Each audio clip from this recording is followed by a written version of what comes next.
नमस्कार दोस्तों, मैं देव मैथ सॉल्यूशन में आपका स्वागत करता हूं। मेरे प्यारे दोस्तों, मैं आज जो टॉपिक ले रहा हूं वो है संबंध यानी कि रिलेशन। इस रिलेशन को शुरू करने से पहले मैं आपको बताना चाहूँगा समुच्चयों का कार्तीय गुणन, मतलब कार्टेशियन प्रोडक्ट ऑफ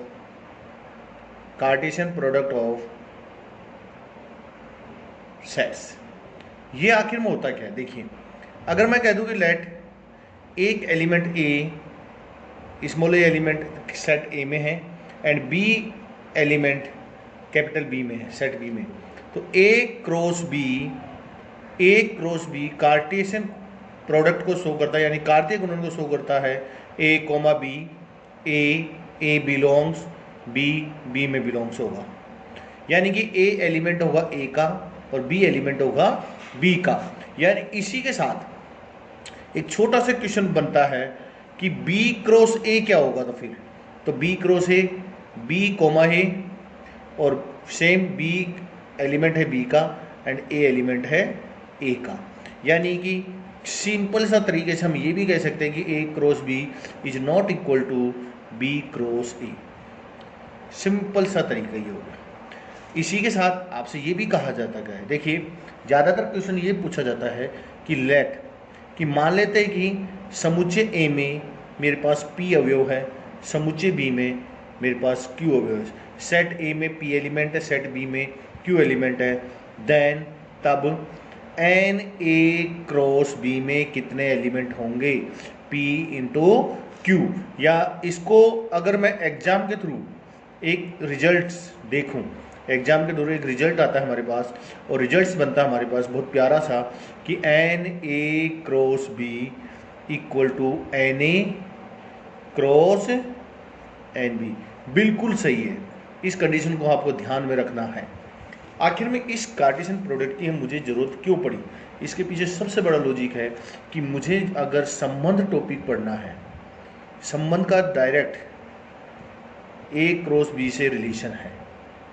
आखिर में संबंध होता क्या है? ए से बी में एक संबंध आर इस प्रकार परिभाषित है कि, इस प्रकार डिफाइन है कि आर ए क्रॉस बी का उप समुच्चय होता है। R is the subset of A cross B. यानी कि मैं ये कह सकता हूं कि R A comma B, A belongs है ए में, बी बिलोंग्स है बी में। तो ये जो फर्स्ट एलिमेंट है ये कहलाता है प्रांत, यानी कि जिसे आप हिंदी में इंग्लिश में बोलते हो डोमेन। बी एलिमेंट जो सेकेंड एलिमेंट है वो कहलाता है परिसर, यानी कि इसको हम कहते हैं रेंज। और ए से बी में है और जो बी होगा ये कहलाता है सह प्रांत, जिसे आप कहते हो कोडोमेन। ये होता है हमारे पास संबंध। अगर मैं आपसे ये कहूं कि संबंध ए क्रॉस ए से ए में कोई डिफाइन है और फाई ए क्रॉस ए में है, तो ये जो फाई है ये संबंध जो कहलाएगा, इस संबंध को कहते हैं हम रिक्त संबंध, जिसे आप नल या एम्प्टी रिलेशन भी बोल सकते हो। इसका मतलब ये हो गया कि R इक्वल टू फाई। दूसरा, अगर A क्रॉस A आ जाए तो ये इक्वल आ जाए तो इस रिलेशन को हम बोलते हैं यूनिवर्सल रिलेशन। हिंदी में इसका नाम होता है सार्वत्रिक समुच्चय, सार्वत्रिक समुच्चय। अब सुनिए, आगे हम पढ़ते हैं प्रतिलोम संबंध। प्रतिलोम संबंध मतलब इनवर्स रिलेशन। क्या होता है ये? कुछ नहीं, आर अगर मेरे पास ए कोमा बी है, ए एलिमेंट ए का है, बी एलिमेंट अगर मेरे पास बी का है, तो आर इनवर्स जस्ट उल्टा हो जाएगा। कहने का मतलब है जो आर का डोमेन है, जो आर का प्रांत है, वो आर इनवर्स का परिसर बन जाएगा। जो आर का परिसर या रेंज है, वो आर इनवर्स का प्रांत बन जाएगा। तो ए कॉमा ए है और बी बी में हो जाएगा। ठीक है, इसका हमारे पास अब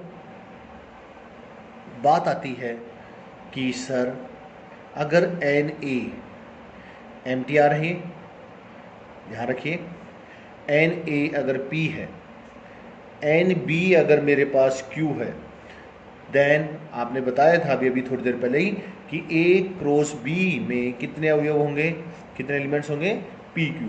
तो मैं ये कह सकता हूं कि नंबर ऑफ रिलेशन, यानी कि मैं ये कह दूं संबंधों की संख्या ये होगी 2 की पावर है पी क्यू। और अगर ये कहा जाए अरिक्त संबंधों की संख्या,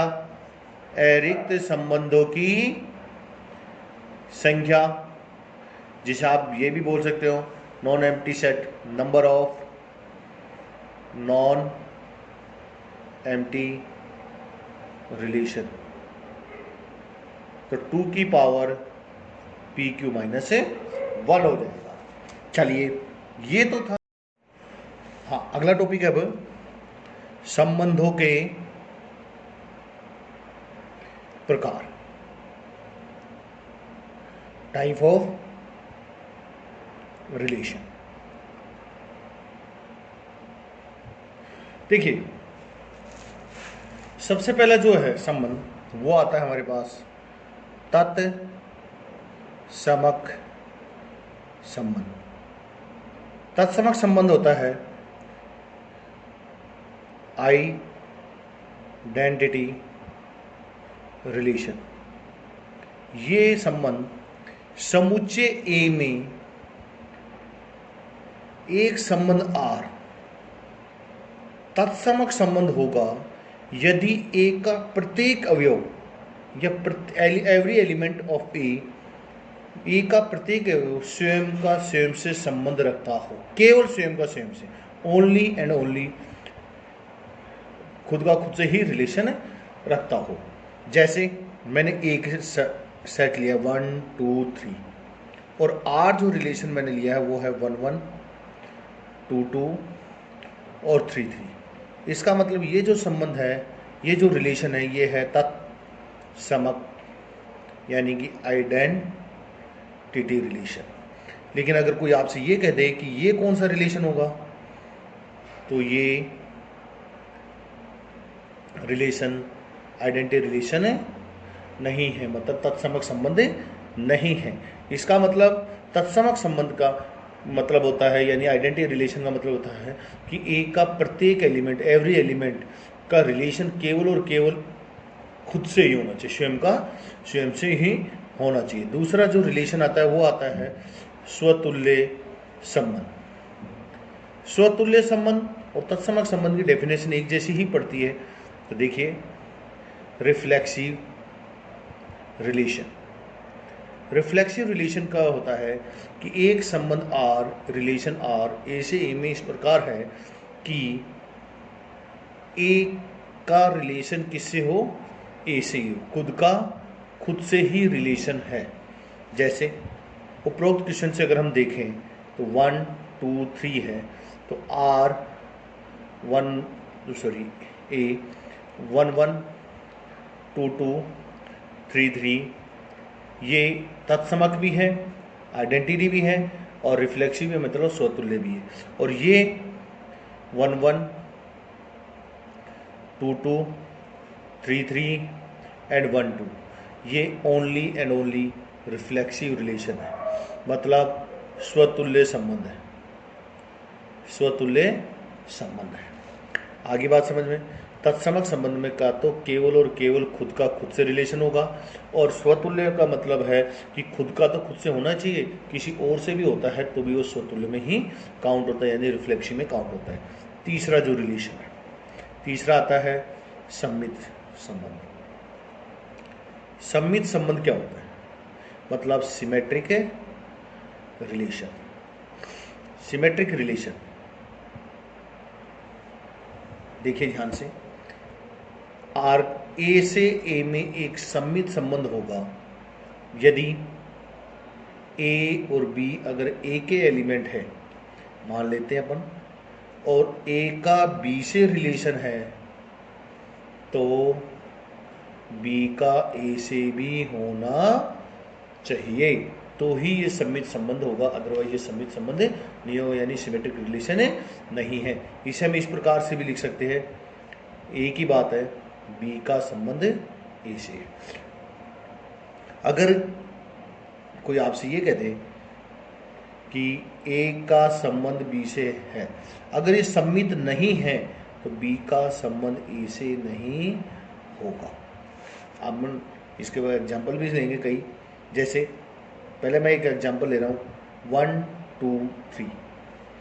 अगर ए है आर रिलेशन, 1 का 2 से रिलेशन है, अगर इसे सममित होने के लिए मुझे क्या चाहिएगा, 2 का 1 से रिलेशन होना जरूरी है, तो ही ये सममित संबंध है, यानी सिमेट्रिक रिलेशन, अदरवाइज सिमेट्रिक नहीं होगा। अगर हमारे पास ये आ जाए 1 का 2 से है और 2 का 3 से है, तो क्या ये सममित संबंध है? बिल्कुल नहीं है, ये सममित संबंध नहीं होगा। ठीक है, सममित संबंध के बारे में हमें पता चली गया। अब आगे आप चर्चा करते हैं। एक सिंपल सा रिलेशन है हमारे पास, R equal to R inverse. ये एक सममित संबंध का, यानी कि सिमेट्रिक रिलेशन का एग्जाम्पल है। ये हमें बहुत इंपॉर्टेंट ध्यान रखना पड़ेगा। आर इनवर्स, अगर कोई हमसे कहते सममित संबंध का कोई एक एग्जाम्पल तो सिमेट्रिक का, तो आर इनवर्स होगा। फोर्थ पॉइंट आता है प्रति सममित संबंध। प्रति सममित संबंध मतलब एंटी सिमेट्रिक रिलेशन। ये रिलेशन कैसा आता है, देखिए बात ध्यान से। ए का बी से रिलेशन है एंड बी का ए से रिलेशन होगा, ये तभी होगा जब ए इक्वल टू बी। तो हम ये भी कह सकते हैं कि अगर कोई सममित संबंध है तो प्रतिसम्मित नहीं होगा, और जो प्रतिसम्मित है तो वो सममित नहीं होगा। यानी सिमेट्रिक है तो एंटी सिमेट्रिक नहीं होगा, और एंटी सिमेट्रिक है तो वो सिमेट्रिक नहीं होगा। लेकिन एक ऐसा संबंध, कौन सा? आइडेंटिटी संबंध एक ऐसा संबंध है, यानी कि तत्समक संबंध एक ऐसा संबंध है जो दोनों है, सममित भी है मतलब सिमेट्रिक भी है, और एंटी भी है, प्रतिसम्मित भी है। ये हमें बहुत इंपॉर्टेंट ध्यान रखना भी पड़ेगा। पांचवा पॉइंट है, बहुत इजी टॉपिक, सबसे संक्रामक संबंध। English name is transitive relation. Transitive relation क्या होता है, ध्यान से देखिए। अगर मैं मान लिया कि ए बी और सी तीन अवयव, तीन एलिमेंट मेरे पास सेट ए में है, तो ए का संबंध बी से है तथा बी का संबंध सी से है, तो ए का संबंध सी से होना जरूरी है। लेकिन यह आवश्यक नहीं है। अगर ए का संबंध बी से है और बी का संबंध सी से अगर नहीं है तो कंफर्म है कि ए का सी से हो भी सकता है और नहीं भी हो सकता, यह आवश्यक नहीं है। एक एग्जाम्पल के थ्रू मैं आपको ये समझाना चाहूँगा, जैसे 1 2 3। अगर मैं एक संबंध आर की बात करूँ, एक रिलेशन आर की बात करूँ, 1 का 2 से रिलेशन है, 2 का 3 से रिलेशन है, तो 1 का 3 से जरूरी है। ये संक्रामक संबंध यानी ट्रांजिटिव रिलेशन का एग्जाम्पल है। अगर कोई आपसे ये कह दे कि 1 का 2 से रिलेशन है और 1 का 3 से रिलेशन है, तो क्या ये ट्रांजिटिव रिलेशन है? यस, ये ट्रांजिटिव यानी संक्रामक संबंध है। अगर कोई आपसे ये कह दे कि 1 का 2 से रिलेशन है, तो ये भी एक ट्रांजिटिव रिलेशन है यानी संक्रामक संबंध है। बट अगर कोई आपसे ये कह दे 1 का 2 से रिलेशन है, 2 का 3 से रिलेशन है, तो ये क्या ट्रांजिटिव रिलेशन है? गलत, क्योंकि 1 का 2 से रिलेशन है और इस 2 का 3 से रिलेशन, तो 1 का 3 से होना जरूरी है। ये ट्रांजिटिव रिलेशन का एग्जाम्पल नहीं है, संक्रामक संबंध का एग्जाम्पल नहीं है। ये हमें ध्यान रखना जरूरी है। एक एग्जाम्पल कई बार आता भी है कि x और y में एक रिलेशन है कि x y की पत्नी है, तो x y का रिलेशन है तथा y का z से थोड़ी होगा रिलेशन है, लेकिन x का z से रिलेशन हो सकता भी है और नहीं भी, ये पॉसिबल नहीं है। तो इसका मतलब ये किसका एग्जाम्पल आ गया हमारे पास? संक्रामक संबंध का एक एग्जाम्पल है। ये हमें ध्यान रखना है, यानी कि हमारे पास ट्रांजिटिव रिलेशन का एक एग्जाम्पल आ गया। अब सुनिए, बात करते हम तुल्यता संबंध। तुल्यता संबंध जिसे इंग्लिश नेम कहते हैं इक्विवेलेंस रिलेशन। ये होता है कि यदि R कौन कौन सा हो? सबसे पहले रिफ्लेक्सिव, मतलब जिसे आप हिंदी में बोलते हैं स्वतुल्य। दूसरा नाम आता है सिमेट्रिक, जिसे हम कहते हैं हिंदी में सममित। और तीसरा नाम आता है हमारे पास ट्रांजिटिव, यानी कि संक्रामक। अगर R इन चार, ये तीनों के तीनों संबंध हैं, तो R एक तुल्यता संबंध होगा, एक इक्विवेलेंस रिलेशन होगा। यहाँ मैं कुछ एक इंपॉर्टेंट पॉइंट बता रहा हूँ, MTRs ध्यान रखना जरूरी है हमें कि R अगर तुल्यता है तो R इनवर्स भी तुल्यता होगा। R तुल्यता है तो R इनवर्स भी तुल्यता होगा। R और S तुल्यता है, तुल्यता संबंध यानी इक्विवेलेंस रिलेशन है, तो R intersection S equivalence relation होगा, इक्विवेलेंस होगा यानी तुल्यता होगा। लेकिन R यूनियन S हो भी सकता है, हो भी सकता है और नहीं भी। प्यारे दोस्तों, अगर आपको इस टॉपिक से रिलेटेड कहीं पे भी किसी भी पॉइंट में आपको दिक्कत आए, कोई क्वेश्चन हो, कोई क्वेरी हो, तो आप मेरे व्हाट्सएप नंबर 9784527276 पर प्लीज़ सेंड कर दीजिए प्रॉब्लम। मैं आपका सॉल्यूशन तुरंत आपको उसका सॉल्यूशन में भेज दूंगा कि इसका क्या सॉल्यूशन होगा, और इसके ऊपर मैं आपको कुछ क्वेश्चन से ट्रांसफ़र कर दूंगा। तो आपको रिलेशन टॉपिक हो गया। और जिन बच्चों को जो भी टॉपिक आपको पढ़ना हो, प्लीज़ मुझे कमेंट कर दीजिए या मेरे इस व्हाट्सएप नंबर पर आप भेज दीजिए कि सर इसका एक बार आप वीडियो बना के भेज दीजिए। और अभी आपको पता ही है, कोरोना से आपको बच के रहना है, और जहाँ तक हो सके आप घरों के अंदर ही रहिए, क्योंकि जान है तो जहान है। आगे तैयारी चलती रहेगी। कोई भी टॉपिक